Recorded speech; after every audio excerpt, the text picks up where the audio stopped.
मैं खुद भी जानता हूँ कि इंटरेस्ट रेट्स जो है कम होने वाला है। इंटरेस्ट रेट्स जब कम होंगे तो उससे क्या होगा कि लोग ज़्यादा क्वालिफाई कर पाएंगे, ज़्यादा लोग क्वालिफाई कर पाएंगे प्रॉपर्टीज़ के लिए।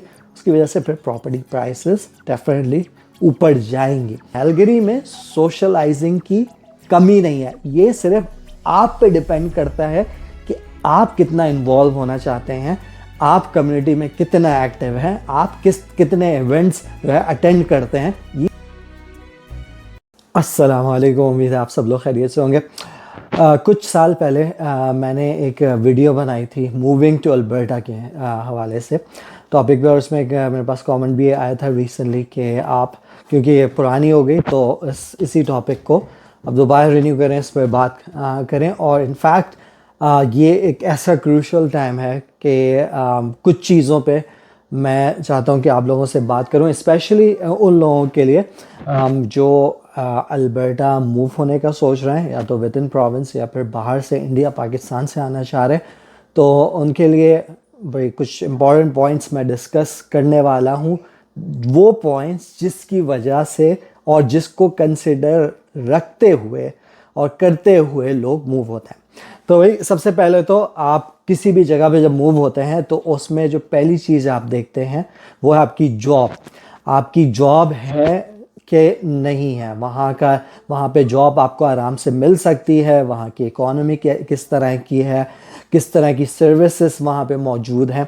तो अल्बर्टा की अगर बात करें, आप लोगों को पता होगा, जिन लोगों को नहीं पता, तो एक अल्बर्टा एक oil and gas focused economy है। यहाँ पे बहुत डाइवर्सिफाइड इकोनॉमी नहीं है जिस तरह ओंटारियो की है, लेकिन स्टिल एक पहले जो है एक वक्त होता था जहाँ पे जब अल्बर्टा बहुत माना जाता था oil and gas. Still Calgary में ऑयल एंड गैस के हब ऑफिस मौजूद हैं।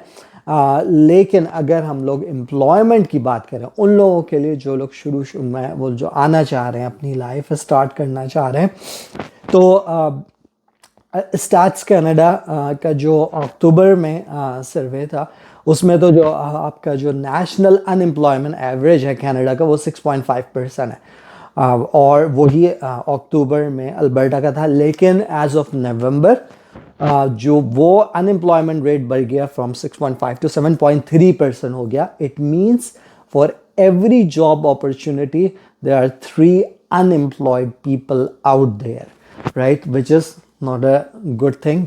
मैं खुद एक जॉब ग्रुप चलाता हूँ व्हाट्सएप का, और मुझे अंदाज़ा है उसमें मैसेजेस पढ़ के और लोगों के कमेंट्स पढ़ के कि बहुत से लोग, ऑल्दो अल्हम्दुलिल्लाह जिन लोगों के पास मौजूद है, हम लोगों को सबको शुक्र करना चाहिए जॉब्स जिनकी हैं, लेकिन बहुत से ऐसे लोग भी हैं जो कि स्ट्रगल कर रहे हैं। ना सिर्फ वो लोग जो कि नए आए हुए हैं, बल्कि कुछ लोग जिनके पास इंजीनियरिंग की डिग्रीज है, जो लोग वेल एस्टेब्लिश्ड है, उनको लेड ऑफ हो गए। और भी बहुत से लोग जिनको इवन बेसिक जॉब मिलने में, उन्होंने हंड्रेड्स ऑफ जगह पे अप्लाई किया, उनको मुश्किल हो रही है। तो अल्बर्टा की ये चीज़ जो है, आप देखें job, when it comes to job, मैं कुछ बातें करना चाहूँगा। अगर आप नए आ रहे हैं, आप सर्वाइविंग जॉब्स अगर ढूंढना चाह रहे हैं, अगेन जॉब ढूंढना एक स्ट्रगल है। आप चाहें टोरंटो में हो या कैलगरी जैसी सिटी में हो, आपको स्ट्रगल करनी पड़ती है। बहुत सी चीज़ें इसमें आ जाती हैं। आपका रेज्यूमे किस तरह लिखा हुआ है, आपके रेज्यूमे में वो कीवर्ड्स मौजूद हैं जो एम्प्लॉयर देख रहा है, वो रिक्वायरमेंट्स आप क्या पूरी करते हैं जो एम्प्लॉयर चाह रहा है किसी भी जॉब के लिए, राइट। उसके अलावा आपका of course work related experience कितना है, आपकी फिर एजुकेशन ऑफ एट्सेट्रा। जॉब एक अलग टॉपिक है। लेकिन अगर मैं जिस तरफ जा रहा था बात करने, वो ये था, मैं आपको एक कंपैरिजन दे रहा था कि अगर आप टोरंटो में एक सर्वाइवल जॉब देख रहे हैं, तो अल्बर्टा को एज इस हवाले से हासिल है कि यहाँ की पॉपुलेशन, कैलगरी की अगर बात करूँ, ओवर 1.2 मिलियन, 1.3 हो गई होगी अब से ऊपर। तो यहाँ पे इतनी पॉपुलेशन वर्सेस टोरंटो में वे मोर पॉपुलेशन मौजूद है। तो एक एप्लीकेंट के लिए, फॉर एग्जांपल, अगर आप सिक्योरिटी जॉब या फिर लेट्स से कन्वीनियंस स्टोर है, वहाँ पे खड़ा होना चाहते हैं, कस्टमर सर्विस, तो वहाँ पे जहाँ पे टोरंटो में आपके 50 एप्लीकेंट्स होंगे एक जॉब के लिए, कैलगरी में आपको एटलीस्ट उसके हाफ ऑफ द एप्लीकेंट्स मिलेंगे। ऑल्दो अनएम्प्लॉयमेंट रेट ज़्यादा है, लेकिन अभी बढ़ा हुआ है, लेकिन एटलीस्ट आपको इस चीज़ में एज मिलेगा कि आपको अपने कंपटीशन कम मिलेगा ड्यू टू पॉपुलेशन। वो अलग बात है कि पॉपुलेशन जो पिछला साल गुजरा है, अभी इनफैक्ट इस समर बहुत पॉपुलेशन इन्फ्लक्स, डिफरेंट लोग आए हैं डिफरेंट प्रोविंसेस से मूव किया है। तो जॉब के हवाले से जॉब आप जो लोग आ रहे हैं, जो लोग आने का सोच रहे हैं, या तो अगर आप रिमोट काम करते हैं, फॉर एग्जांपल टोरंटो में आप काम करते हैं, आप सोच रहे हैं कैश में आके यहाँ पे घर ले लिया जाए, तो फिर तो आपके लिए कोई मसला नहीं है, आपका रिमोट आप कहीं से भी काम कर सकते हैं। लेकिन अगर आपके पास जॉब किसी और प्रोविंस से आप आ रहे हैं, अगर आप पहले आपने सिक्योर की नहीं हुई है, मैं आपको यही रेकमेंड करूँगा कि आप पहले अपनी जॉब कंफर्म करें और उसके बाद मूव करें, अनलेस आपके ऑफ कोर्स बिजनेस प्लान्स हैं या कोई और प्लान्स है। सिमिलरली अगर आप लोग नए आ रहे हैं इंडिया या पाकिस्तान से, तो सर्वाइवल जॉब्स में मेरा इनपुट ये है और मेरा कहना ये कि of course there may be little bit edge, Alberta को थोड़ा सा एज हासिल हो सकता है क्योंकि यहाँ पे पॉपुलेशन की कमी है स्टिल टोरंटो ओंटारियो के मुकाबले में। लेकिन अगेन ये बात मैं कह रहा हूँ कि मुझे पता है कि जॉब मिलना एक स्ट्रगल है, जिसमें बहुत सी चीज़ें इन्वॉल्व होती हैं, तो ये एक अलग टॉपिक है। ये तो बात हो गई जॉब पे। अब सेकंड चीज़ जिस पे लोग जो अल्बर्टा इन जनरल और कैलगरी इन पर्टिकुलर अगर बात कर लें तो उसकी जो फेमस है वो है सर्दी की वजह से, यहाँ पे कोल्ड वेदर की वजह से। अगर कोल्ड वेदर पे देखें मैं बात करूँ, कुछ चीज़ें हैं। एक तो कैलगरी की अगर मैं पर्टिकुलर बात करूँ, यहाँ पे अगर पॉजिटिव पॉइंट्स की बात करूँ तो एक तो ये कि ऑफ कोर्स देखें, पहले तो हम लोग कैलगरी जो है माउंटेन से सिर्फ 1 आवर की ड्राइव पर है, हाई एलिवेशन है, तो प्रीटी, और जिस तरह ये फेमस है यहाँ पे वेदर थोड़ा सा हार्श होता है, ये तो इट्स प्रीटी ऑब्वियस सी बात है। लेकिन अच्छी बात यह है कि कैलगरी एक ऐसी सिटी है जहाँ पे शिनुक आती है। शिनुक मतलब एक विंड होती है जो चलती है पहाड़ों से और जिसकी वजह से वेदर चेंज हो जाता है, जो कि एडमिंटन जो एक और सिटी है अल्बर्टा में उसमें नहीं चलती। तो शिनुक की वजह से क्या होता है, फॉर एग्जांपल अगर आपका कोल्ड स्नैप आता है वो मैक्सिमम 4 दिन 5 दिन 1 वीक रहेगा और उसके बाद फिर वेदर चेंज हो जाता है। अभी रिसेंटली हमारा -16 -18 तक टेम्परेचर गया था, वो 4 से 5 दिन रहा था और उसके बाद चेंज हुआ। तो ऐसा नहीं होता कि आप जो है महीनों जो है एक ही वेदर में घर के अंदर जो है बैठे हुए और निकलना मुश्किल हो गया। कोई भी चीज़ यहाँ पे रुकती नहीं है एज लॉन्ग एज आपके पास एक ऑफ कोर्स गाड़ी है, जो कि नेसेसिटी है। यहाँ पे आपका घर है वो हीटेड होता है, अपने ऑफिस में जाते हैं हीटेड, मॉल्स हीटेड है, हर चीज़ हीटेड है, तो हर चीज़ चलती रहती है। तो ये तो शिनुक का पहला पॉइंट हो गया। दूसरा पॉइंट मैं इंपॉर्टेंट डिस्कस करने वाला था, अगर मैं पिछले 10 साल पहले पीछे चले जाऊँ तो मुझे याद है कि यहाँ पे कोल्ड, कैलगरी में कोल्ड स्टार्ट हो जाता था अगस्त में, सितंबर में प्रॉपर कोल्ड होता था।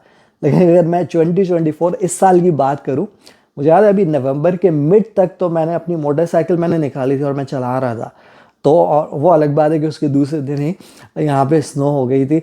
लेकिन ग्लोबल वार्मिंग का इम्पैक्ट हर जगह आ रहा है और जो कि कैलगरी में भी आ रहा है। ये बड़ी अनयूजुअल सी बात थी मेरे लिए कि जो है नवंबर का एंड आ गया और यहाँ पे जो है वो स्नो नहीं पड़ी, और वेदर तो थोड़ा बहुत चिली हो जाता है और कोल्ड वेदर भी बहुत देर में आया।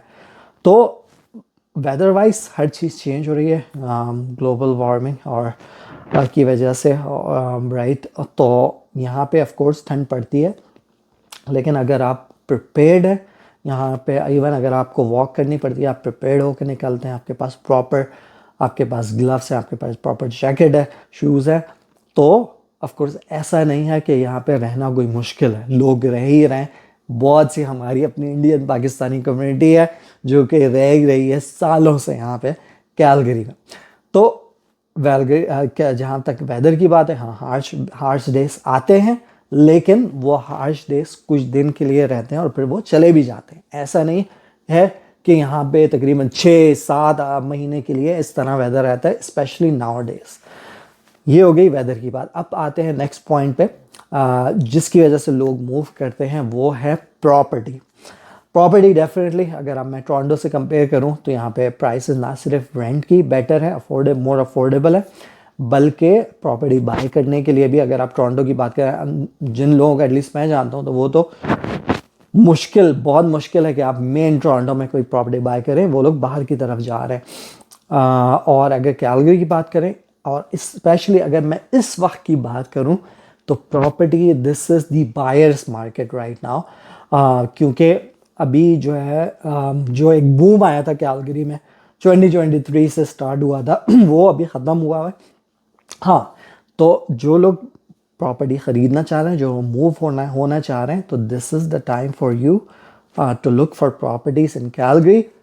मैं इस वजह से ये बात कह रहा हूँ क्योंकि कमिंग वीक्स या मंथ्स में इंटरेस्ट रेट, और ये प्रेडिक्शन यही है जिन रियल्टर से मैं बात की है और मैं ख़ुद भी जानता हूँ कि इंटरेस्ट रेट्स जो है कम होने वाला है। इंटरेस्ट रेट्स जब कम होंगे तो उससे क्या होगा कि लोग ज़्यादा क्वालिफाई कर पाएंगे, ज़्यादा लोग क्वालिफाई कर पाएंगे प्रॉपर्टीज़ के लिए। उसकी वजह से फिर प्रॉपर्टी प्राइसेस डेफिनेटली ऊपर जाएंगी। तो अगर आप प्रॉपर्टी कैलगरी का सोच रहे हैं, अल्बर्टा इन जनरल आने का सोच रहे हैं, this is the right time, और बाय करने का सोच रहे हैं किसी और प्रोविंस से, तो आप डेफिनेटली अभी से देखना स्टार्ट कर दें, बिकॉज दिस थिंग ये अभी बाय मार्केट है और ये चीज़ बिल्कुल चेंज हो सकती है। नेक्स्ट पॉइंट पे आ जाते हैं, standard of living, social life. अच्छा, अगर आप ऐसे पर्सन हैं जो कि एक अर्बन लाइफ को एंजॉय करते हैं, आप अपनी कम्युनिटी में कनेक्टेड रहना चाहते हैं अपने लोगों से, और आपको अच्छे अच्छे खाने खाने का शौक़ है, रात को देर तक बैठने का, राइट, तो टोरंटो आपके लिए जगह है।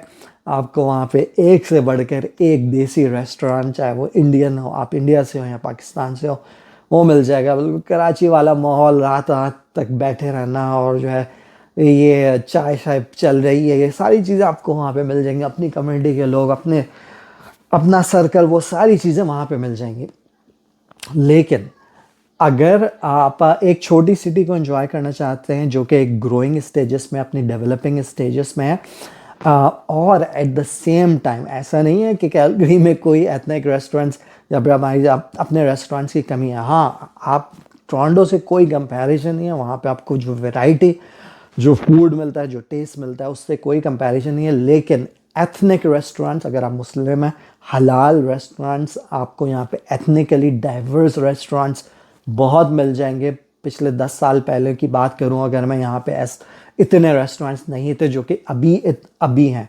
तो हमारी इट्स अ गुड थिंग। और मेरे लिए फॉर एग्जांपल अगर मैं अपनी बात करूँ, मुझे ट्रैवलिंग का शौक है। जब ऑफ कोर्स मैं ट्रैवल नहीं करता, और आप हर टाइम ट्रैवल कर भी नहीं सकते, तो फिर मैं यही कैलगरी की एक चीज़ मुझे अच्छी लगती है कि मैं हर तरह की एथनिसिटी के खाने यहाँ पे खा सकता हूँ, एंजॉय कर सकता हूँ। चाहे वो इथोपियन हो, चाहे वो अरब कोई खाना हो, मिडिल ईस्टर्न, राइट, पर्शियन खाना हो, या फिर इंडिया या साउथ इंडिया का खाना हो, साउथ इंडिया। तो इसी अगर आप सिमिलरली अगर आप इंडिया से हैं तो इंडिया के रेस्टोरेंट्स बहुत मौजूद हैं। गुजराती रेस्टोरेंट से लेके आप पंजाबी, प्रॉपर पंजाबी टेस्ट खाना चाहते हैं, आप दिल्ली वाले हैं, दिल्ली का टेस्ट खाना चाहते हैं, मुंबई बाइट्स के नाम से मौजूद है, तो यहाँ पे भी आपको मिल जाएंगे। तो लेकिन ऑफ कोर्स वो चीज़ नहीं है जो टोरंटो में कि आपको यहाँ पे रेस्टोरेंट नॉर्मली बंद हो जाते हैं 8-9 बजे तक बंद हो जाते हैं, स्टैंडर्ड टाइम है। तो वो अगर आप वो एक नाइट लाइफ अगर आप इंजॉय करना चाह रहे हैं, फिर वो चाहते हैं, तो फिर आपके लिए टोरंटो है। अदरवाइज़ अगर आप सुकून ज़िंदगी गुजारना चाहते हैं, आपको नेचर का शौक़ है, नेचर, मैं ख़ुद भी जो लोग मुझे फॉलो करते हैं, मैं हाइक इवन विंटर में भी, अच्छा विंटर की अगर बात करूँ, हमारे देसियों का एक कॉन्सेप्ट है कि वो विंटर में बंद हो जाते हैं, लेकिन कैनेडियंस की अगर मैं यहाँ पे बात करूँ तो ऐसा नहीं है। हर चीज़ यहाँ पे चलती रहती है। यहाँ पे स्की रिजॉर्ट्स में जाएँ आप वीकेंड्स पे, तो लंबी लंबी लाइनें आपको मिलेंगी। यहाँ पे स्केटिंग आप कर सकते हैं। उसके अलावा इंडोर अगर आप जाना है, अपने बच्चों को इंडोर लेके जा सकते हैं, जिसमें यहाँ पे YMCA हो गया, या फिर सिटी ऑफ कैलगरी के डिफरेंट रिक्रिएशन सेंटर्स है, उसमें एक्टिविटीज़ लाइक स्विमिंग करा सकते हैं, अपने बच्चों को हॉकी खिला सकते हैं, नंबर ऑफ एक्टिविटी। उसके अलावा सोशल सर्कल अगर आपकी मैं बात करूं तो यहाँ पे कैलगरी में फ्रेंड्स कैफ़े के नाम से ग्रुप्स मौजूद हैं जो कि यंगस्टर्स का ग्रुप है, जिसमें डिफरेंट एक्टिविटीज़ वो थ्रू आउट द ईयर करते रहते हैं, जिसमें हाइकिंग मौजूद है और डिफरेंट टाइप्स ऑफ इवेंट्स। उसी तरह कनाडा सोशल सोसाइटी मौजूद है, CSS, जहाँ पे साउथ में फोकस्ड है, लेकिन वो कैलगरी वाइड है। उनके भी तरह तरह के जो है अच्छा डिफरेंट डेज मौजूद है, जिसमें आप बैडमिंटन खेल सकते हैं, अगर आपको स्क्वॉश का शौक है आप स्क्वॉश खेल सकते हैं। उसी तरह के उनके भी डिफरेंट टाइप्स के इवेंट्स होते रहते हैं। तो कैलगरी में सोशलाइजिंग की कमी नहीं है, ये सिर्फ आप पे डिपेंड करता है कि आप कितना इन्वॉल्व होना चाहते हैं, आप कम्युनिटी में कितना एक्टिव हैं, आप कितने इवेंट्स जो है अटेंड करते हैं। ये सारी चीज़ें आप पे डिपेंड करती है। अगर आप अपने घर में बैठे रहेंगे बोलेंगे कैलगरी इतना बोरिंग है, तो फिर तो ऑफकोर्स आपके लिए बोरिंग है। लेकिन ऐसा नहीं है कि यहाँ पे अब स्पेशली पिछले कुछ सालों में अब यहाँ पे ना सिर्फ डिफरेंट इवेंट्स के लिए आपकी डिफरेंट सेलिब्रिटीज़ आती हैं, जो कि पहले नहीं आती थी। अगर मुस्लिम्स की बात करूँ, इस्लामिक स्कॉलर्स आना स्टार्ट हुए हैं। इसी तरह डिफरेंट कॉजेज़ के लिए फंड रेजिंग इवेंट्स होते रहते हैं। तो बहुत सी चीज़ें चलती रहती हैं और लेडीज़ के ग्रुप बना हुए हैं, लेडीज़ की मीटअप्स होती हैं। अगर आप सिर्फ गर्ल्स ओनली, इस तरह की चीज़ें, सारी चीज़ें आपको यहाँ पे कैलगरी में मिल जाएंगी। अगर आप सोशल या फिर अपनी कम्युनिटी से कनेक्टेड रहने के लिए कंसर्न है तो वो कोई मसला नहीं है। ये मेरी कुछ पॉइंट्स से बात करने के हवाले से मैंने बोला आपसे डिस्कस करूं। अगर किसी को अपनी राय का इज़हार करना है डेफिनेटली आप करें, कुछ ऐड करना है कमेंट्स में आपको पूछना है डेफिनेटली आप कमेंट्स में लिख के करें। इसी नोट पे वीडियो को ख़त्म करता हूँ। अगर आप सब्सक्राइब नहीं है चैनल पे, सब्सक्राइब करना नहीं भूलेगा। वीडियो अच्छी लगी लाइक का बटन दबाना नहीं भूलेगा। शेयर करें अपने फ्रेंड्स के साथ। इंस्टाग्राम पे अगर आप मुझे फॉलो नहीं करते, वहाँ पे भी फॉलो करें @travel with Shiraz Khan। Until next time, खुदा हाफ़िज़।